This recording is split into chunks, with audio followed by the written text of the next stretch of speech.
శ్రీకాకుళం జిల్లా ఆముదాల వలసలో వైసీపీ నేతలు నిర్వహించిన మీడియా సమావేశంలో మాజీ శాసనసభాపతి తమ్మినేని సీతారాంపై సోషల్ మీడియాలో జరుగుతున్న ట్రోల్స్ ను తీవ్రంగా ఖండించారు. 45 ఏళ్ల రాజకీయ ప్రస్థానంలో ఉత్తరాంధ్ర అభివృద్ధి, బీసీ బలహీన వర్గాల కోసం ఆయన చేసిన సేవలను గుర్తు చేశారు. రాజకీయ వికేంద్రణపై చేసిన వ్యాఖ్యలను వక్రీకరించి వ్యక్తిత్వ హననానికి పాల్పడడం ప్రజాస్వామ్యానికి విరుద్ధమని మండిపడ్డారు. ఇక దుష్ప్రచారాలను ప్రజలు నమ్మబోరని, తగిన సమాధానం ఇస్తారని వైసీపీ నేతలు స్పష్టం చేశారు.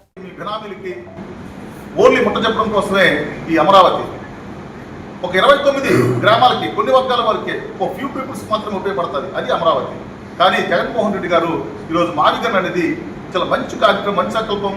ఈరోజు సోషల్ మీడియా వేదికగా మీరు చూస్తే ఒక పొలిటికల్ ఎలక్షన్ అయితేనేమి, కానీ ఈ రాష్ట్రంలో ఉన్న మేధా వర్గాలు అయితేనేమి, ఒక ఉద్యోగులు అయితేనేమి, యువత అయితే అందరూ స్వాగతిస్తున్నారు. ఆ మెసేజ్లు కింద సోషల్ మీడియాలో మావిగన్ను వర్సెస్ అమరావతి మీరు కొడుకు టైప్ చేస్తే ఎంతోమంది విజ్ఞానవంతులు, మేధావులు ఈ రాష్ట్రంలో అందరూ కూడా దానికి సపోర్ట్ చేస్తున్నారు. ఇవన్నీ చేయలేక, చేతకాక, సేవలేక ఒక తమ్మినేని సీతారాం గారి ఒక లెజెండరీ పర్సనాలిటీ మీద లేనిపోని ఐటీడీపీ ద్వారా మీరు విమర్శలు చేయడము మేము తీవ్రంగా ఖండిస్తున్నాం. మీరు ఖచ్చితంగా బహిరంగ క్షమాపణ చెప్పాల్సిందే, బహిరంగ క్షమాపణ చెప్పాల్సిందే.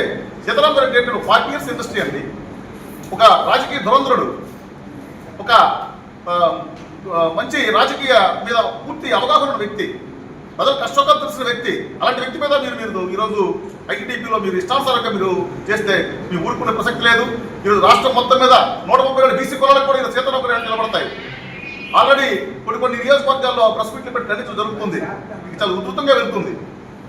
అది స్పీకర్గా చేసి శాసనసభ స్థానాన్ని విలువలు పెంచిన వ్యక్తి అతను. కూడిన అత్యంత పారదర్శకంగా ఎన్నో పదవులు చేసి ఆ పదవులకే వన్ని తెచ్చిన మన బీసీ లీడర్ తమ్మినేని సీతారాం గారిని ఆ రోజు ఆయన అసెంబ్లీలో భావోద్వేగం గురయ్యారంటే ఆయన